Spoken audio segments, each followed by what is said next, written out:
उनके दुख का मैं अनुभव कर सकूं।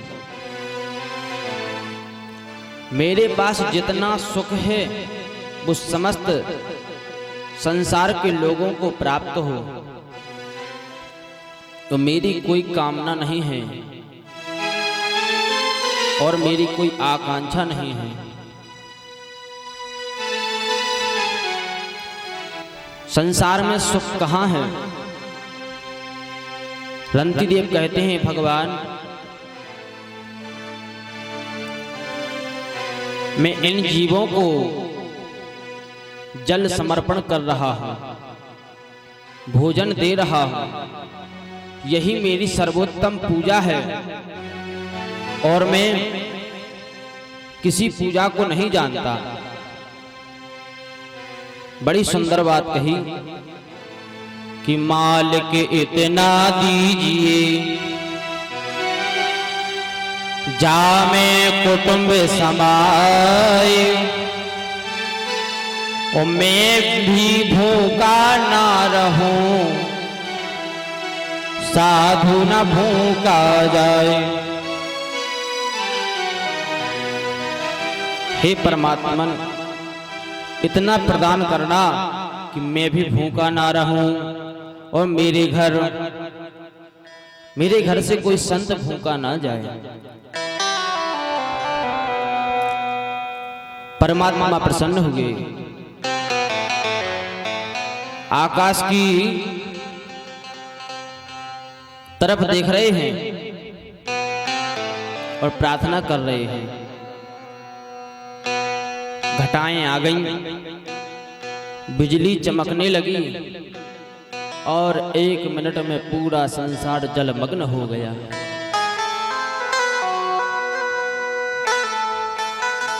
जल की अद्भुत वृष्टि हुई, क्योंकि वे चांडाल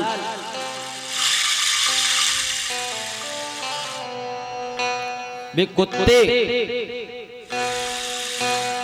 और वो पंडित कोई नहीं था, साक्षात भगवान थे।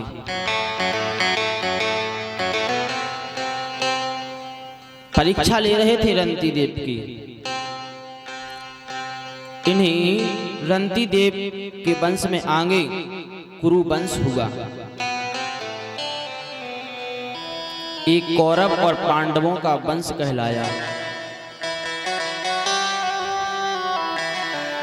इसी में एक शाखा हुई पांचाल वंश की,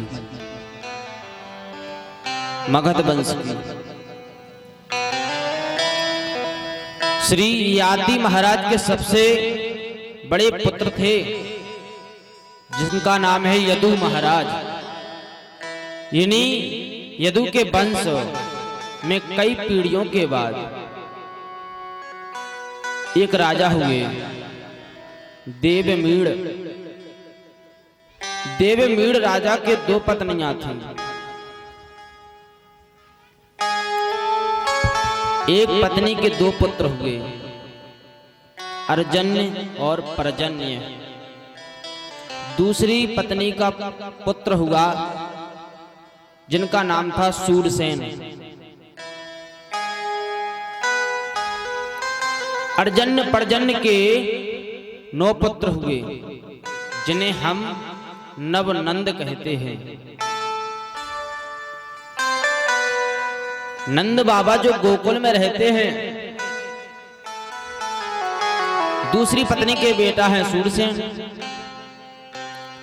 सूरसेन के पुत्र हैं वसुदेव। सुखदेव जी कहते हैं, राजन वसुदेव जी की 7 पत्नी हैं। गौरवी, रोहिणी, भद्रा, मदिरा, रोचना, इला, देवकी प्रमुखा आसन, पत्नी आनंद दुंदुभे। ये 7 पत्नी हैं। सबसे छोटी देवकी है। दूसरे नंबर की पत्नी जो रोहिणी है, उनके पुत्र जल्दी नहीं हुए। देवकी के जब 6 पुत्र हो गए, तब रोहिणी के पहला पुत्र हुआ, जिनका नाम बलराम। वैसे बलराम जी भी कई भाई हैं, बल, गद, सारण, दुर्मद, विपुल, ध्रुव आदि। ये रोहिणी जी के पुत्र हैं। सबसे छोटी महारानी देवकी के 8 पुत्र हुए। राजन, 8 में सबसे बड़े का नाम है कीर्तिमान। जो 8 पुत्र देवकी के हुए, उनके सबसे बड़े पुत्र का नाम है कीर्तिमान। कीर्तिमान से लेकर 6 पुत्रों को दुष्ट कंस ने मार दिया। 7वां पुत्र जो देवकी का है, उन्हें हम बलराम कहते हैं। 8वीं संतान के रूप में गोविंद का प्राकट्य हुआ, कन्हैया का अवतार हुआ, मथुरा में जन्म लिया, गोकुल में पलना झूले, वृंदावन में जाकर लीला की, मथुरा आकर कंस आदि दुष्टों का संहार किया। जरासंध के भय से द्वारका चले गए। द्वारका में मेरे प्रभु ने विवाह किए, कौरव पांडवों का युद्ध कराया। उद्धव जी को उपदेश देने के बाद श्री कृष्ण अपने धाम को चले गए। एक श्लोक में आचार्य सुखदेव जी ने पूरी कथा कह डाली। सारी सभा स्तब्ध हो गई, जिस तरह आप हो। हजारों संत बैठे हैं, श्रोता बनकर सब शांत हैं। सुखदेव जी चुप हो गए। अब राजा परीक्षित सुखदेव जी के चेहरे की ओर देख रहे हैं, जिस तरह आप हमें देख रहे हैं कि महाराज ने तो सब कथा कह डाली, अब 3 दिन तक क्या कहेंगे। सुखदेव जी के मुखारबिंद की ओर देख रहे हैं। बोले, गुरुवर हो गई कृष्ण कथा? सुखदेव बोले, हाँ, अभी सुना तो दी कृष्ण कथा। राजा बोले, पूरी हो गई कृष्ण कथा? सुखदेव जी बोले, हाँ, हो तो गई। आपने जो चंद्रवंश और सूर्यवंश सुनाया, मुझे बहुत अच्छा लगा। परीक्षित जी कह रहे हैं, लेकिन कृष्ण कथा सुनाने में कंजूसी कर गए, मुझे बिल्कुल अच्छा नहीं लगता। क्यों नहीं लगता? परीक्षित जी कह रहे हैं, मेरे बाबा पांडवों के पास में क्या था?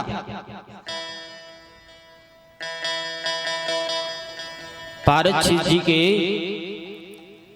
जो दादाजी हैं पांडव, उनके पास क्या था? छोटी सी सेना, 5 भाई।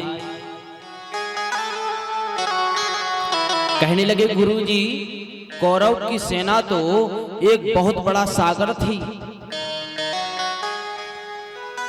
कौरवों की सेना रूपी सागर में बहुत बड़ी बड़ी तिमिंगल मछलियां, जैसे भीष्म पितामह, द्रोणाचार्य, कृपाचार्य, अश्वत्थामा, कर्ण, विकर्ण, दुशासन, दुर्योधन, इतनी सब थी। लेकिन मेरे बाबा पांडवों ने जब कृष्ण के चरण रूपी नौका का आश्रय ले लिया, तो कौरवों की सागर रूपी सेना को ऐसे पार कर लिया जैसे किसी गाय के बछड़े ने खुर के गड्ढे को पार कर दिया हो।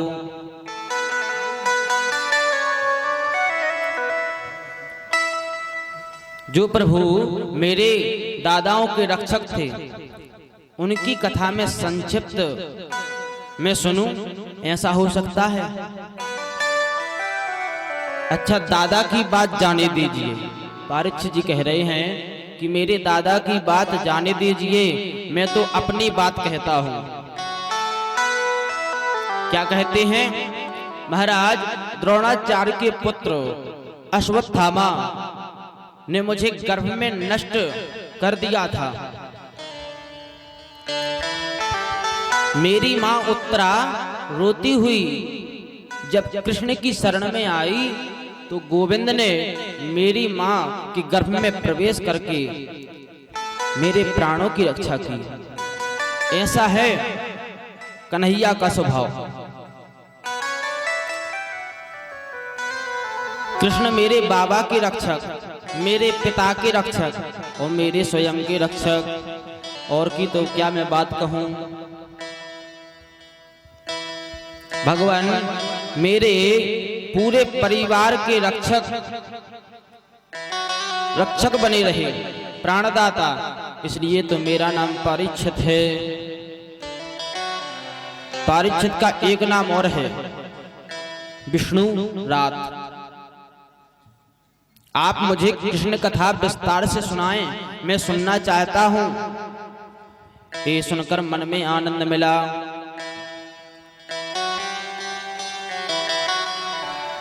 परीक्षित जी कहने लगे, आपने एक और बात, आपने देवकी के पुत्रों का वर्णन किया, उसमें 7वीं संतान बलराम थे, और माता रोहिणी के पुत्रों का वर्णन किया, उसमें पहली संतान बलराम थे। मैं समझा नहीं, ये 2 बलराम थे कि एक ही बलराम है? यदि एक ही बलराम है तो देवक्या गर्भ संबंध कुतो दोहांतरम बिना। एक ही बलराम है तो बिना 2 बार जन्म कैसे लिए? 2 माताओं के पुत्र कैसे हैं? आप विस्तार से बतलाइए। कैसे मथुरा में अवतार लिया, कैसे प्रभु ने लीला की, कैसे प्रभु के मंगलमय चरित्र हुए। आचार्य सुखदेव ने कहा, राजन तुम्हारे जैसा श्रोता मैंने नहीं देखा। 4 दिन से कथा सुन रहे हो, ना पानी पिया ना भोजन किया, बस सुनते ही जा रहे हो। भूख लगी होगी, प्यास लगी होगी, थोड़ा जलपान कर लो, फिर विस्तार से कथा सुनाएंगे। राजा ने जैसा एक सुंदर जवाब दिया, महाराज मुझे भूख नहीं लगती, प्यास नहीं लगती, आपके मुख रूपी चंद्रमा से गोविंद की अमृतमयी कथा का मैं पान कर रहा हूं। किसी को रसगुल्ला खाने को मिले तो एक गुड़ खाकर मोहे चिपकना क्यों करेगा?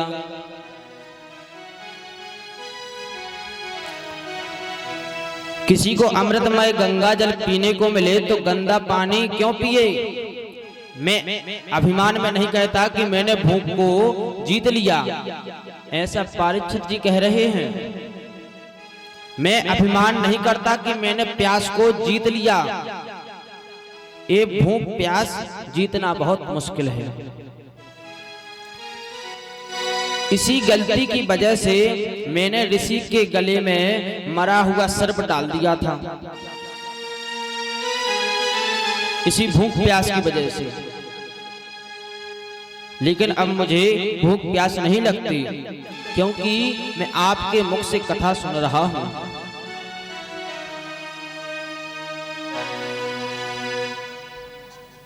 राजर्षि परीक्षित ने जो कथा सुनी थी वो हम और आपकी तरह थोड़ी सुनी थी। 3 घंटे सुबह, 3 घंटे शाम, 3 घंटे में कभी पाँव ऐसे कर लिया, कभी ऐसे हो गए, कभी ऐसे हो गए, कभी मौका मिला तो पाँव फैला कर बैठ गए। ये कथा तो लगातार 7 दिन चली।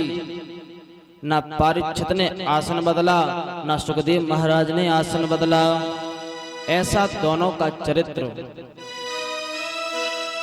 इसलिए सुखदेव जी परीक्षित जी से कहते हैं, राजन तुम्हारी नैष्ठिक बुद्धि वासुदेव की कथा में है, कृष्ण कथा में है, इसमें मुझे आनंद है, इसलिए तुम्हें विस्तार से सुनाऊंगा। तुम राजा नहीं हो, राजर्षि उत्तम हो। इतना सुंदर विशेषण दिया सुखदेव जी ने। आदरणीय सुखदेव जी कहते हैं, परीक्षित पृथ्वी पर जब पाप ज्यादा बढ़ जाते हैं, दुष्टों का बोलबाला हो जाता है, गाय ब्राह्मण का अपमान होने लगता है, तब हमारे गोविंद जन्म लेते हैं, प्रकट होते हैं और दुष्टों का संहार करते हैं। मानस में तुलसीदास जी वर्णन करते हैं कि जब जब होई धर्म के हानि, जब जब होई धर्म की हानि, असुर अधम अभिमानी, असुर अधम अभिमानी, असुर अधम अभिमानी।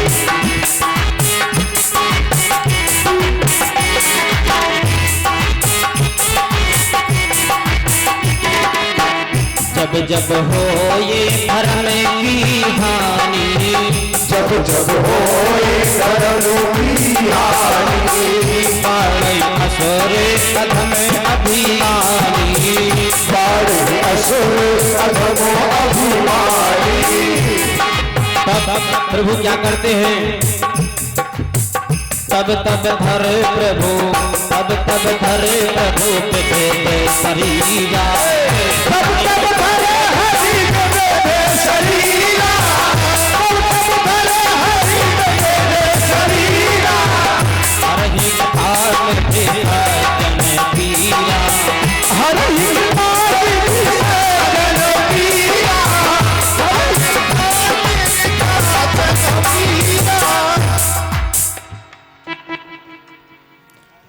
ज्यादा पाप बढ़ने लगता है, तब धर प्रभु विविध शरीरा, तब भगवान अनेक रूप धारण करते हैं। देवताओं ने ब्रह्मा से प्रार्थना की कि आप कुछ करिए, बड़े बड़े पापी बढ़ रहे हैं। ब्रह्मा ने पृथ्वी से कहा, देवी मैं अभी भगवान से बातें कर लेता हूं, तुम धैर्य रखो। ब्रह्मा ने कहा, मथुरा में वसुदेव नाम के राजा होंगे, वसुदेव जी की पत्नी देवकी के गर्भ से नारायण कृष्ण रूप में अवतरित होकर आएंगे। गोकुल में नंद जी की भार्या यशोदा है। यशोदा के यहाँ परात्पर प्रभु दिव्य चिन्मयी माया पुत्री के रूप में अवतार लेकर आएंगे।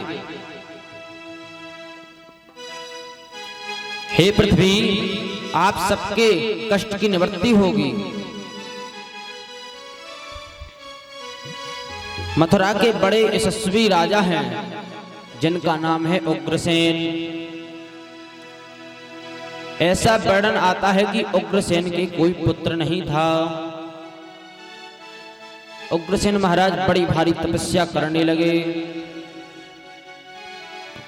पुत्र कामेष्टि यज्ञ किया तो उग्रसेन की पत्नी गर्भवती हो गई। एक बार अपनी सहेलियों के साथ वन में गई विहार करने। महाराज उग्रसेन की पत्नी को एक दुर्मिल नाम के राक्षस ने देखा। दुर्मिल नाम के राक्षस की छाया उस पर पड़ी। उससे जिस बालक ने जन्म लिया उसी को हम कंस कहते हैं। लेकिन ब्राह्मण ने कहा, राजन, ये बालक आपके वंश का विनाश कर देगा। इसलिए उग्रसेन जी ने उसे लता पताओं में लपेटकर यमुना जी में बहा दिया। परंतु वसुदेव के पिता सूरसेन यमुना में भजन कर रहे थे। सूरसेन ने उस बच्चे को गोद में ले लिया और घर ले आए। अपनी पत्नी से बोले, अब तक केवल वसुदेव हमारा बेटा था, विधाता ने दूसरा दे दिया। कंस वसुदेव जी के साथ सूरसेन जी के यहां पल रहे हैं। उग्रसेन जी के 4 पुत्र हुए। इधर कंस को नारद जी के द्वारा सूचना मिली कि मैं उग्रसेन का बेटा हूं। रात्रि में उठकर चला गया। कैलाश पर्वत पर तपस्या करने लगा। भगवान शिव को प्रसन्न करके वरदान प्राप्त किया। शिव जी ने एक धनुष उसे दे दिया वरदान स्वरूप। कहा, नारायण के अलावा इसे कोई तोड़ नहीं सकता, और जो धनुष को तोड़ेगा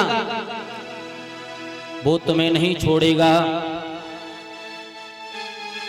अघासुर, बकासुर, व्योमासुर, अरिष्टासुर, केसी, धैनकासुर, बड़े बड़े राक्षसों को कंस ने अपनी सेना में सम्मिलित कर लिया और मथुरा पर चढ़ाई कर दी।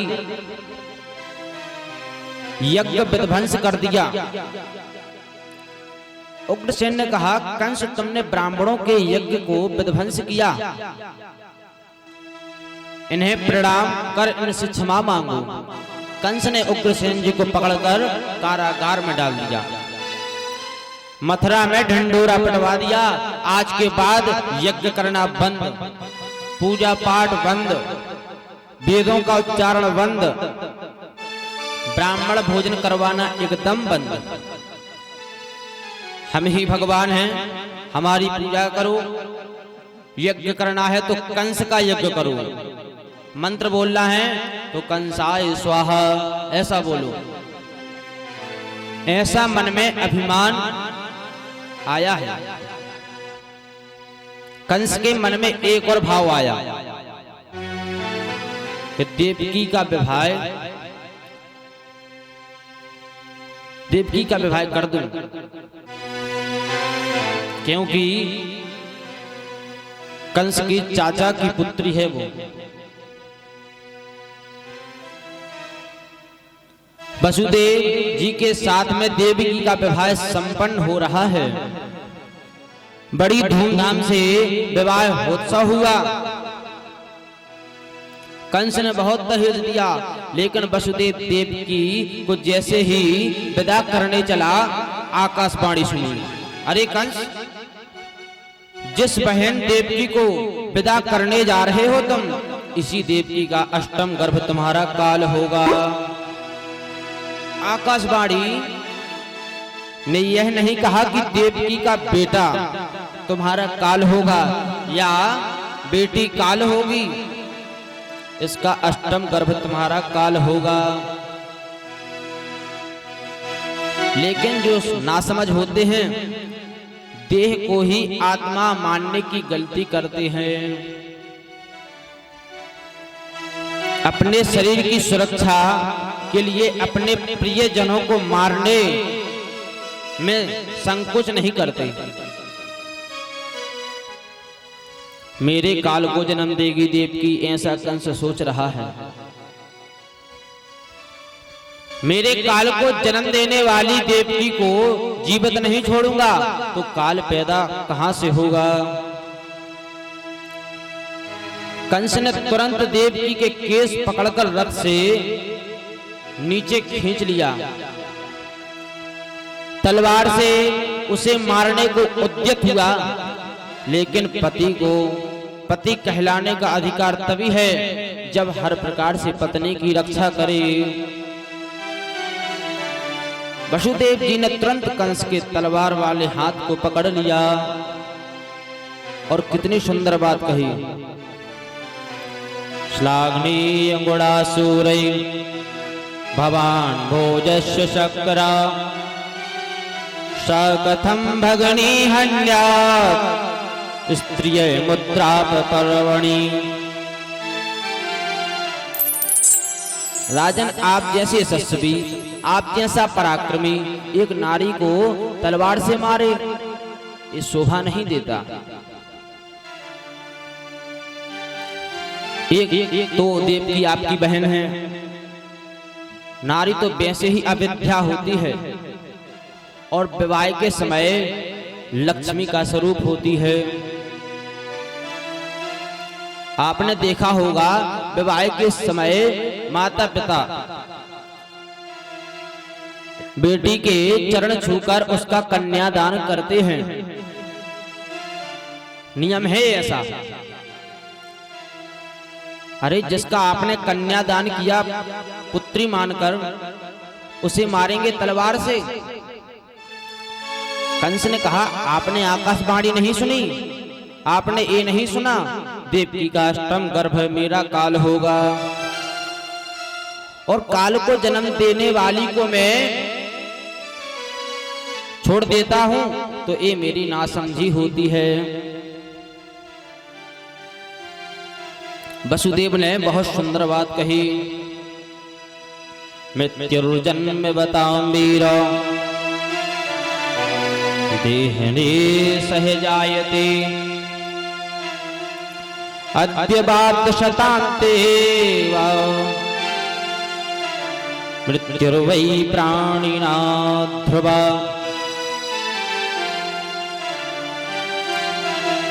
यदि संसार में सत्य कोई चीज है तो वो है मौत। मृत्यु के अलावा कोई सच्चाई ही नहीं है, क्योंकि साथी है मित्र गंग के जल बिंदु पान तक, अर्धांगिनी बढ़ेगी तो केवल मकान तक। परिवार के सब लोग चलेंगे स्मशान तक, बेटा भी हक निभाएगा तो अग्निदान तक। इसलिए कि इससे तो आगे भजन ही है साथी, हरि के भजन बिन अकेला रहेगा। इससे तो आगे भजन ही है साथी, हरि के भजन बिन अकेला रहेगा। इससे तो आगे भजन ही है साथी, हरि के भजन बिन अकेला रहेगा। भजन ही है साथी, हरि के भजन बिन अकेला रहेगा। मन के दो दिन का, मन के दो दिन का मेला रहेगा, काया कदम में जमेला रहेगा। मन दो दिन का मेला रहेगा, काया कदम में जमेला रहेगा। जैसे तो आगे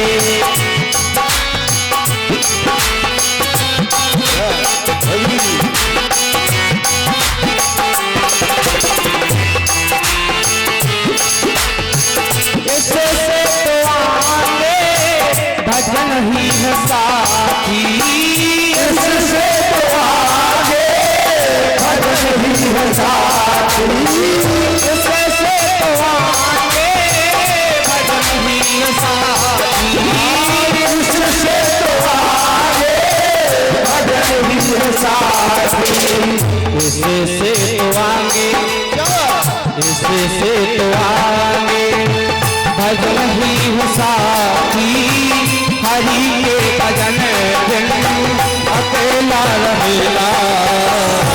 इससे तो आगे भजन ही है साथी, हरि के भजन बिन अकेला रहेगा। इससे तो आगे भजन ही है साथी, हरि के भजन बिन अकेला रहेगा।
वसुदेव ने कहा, राजन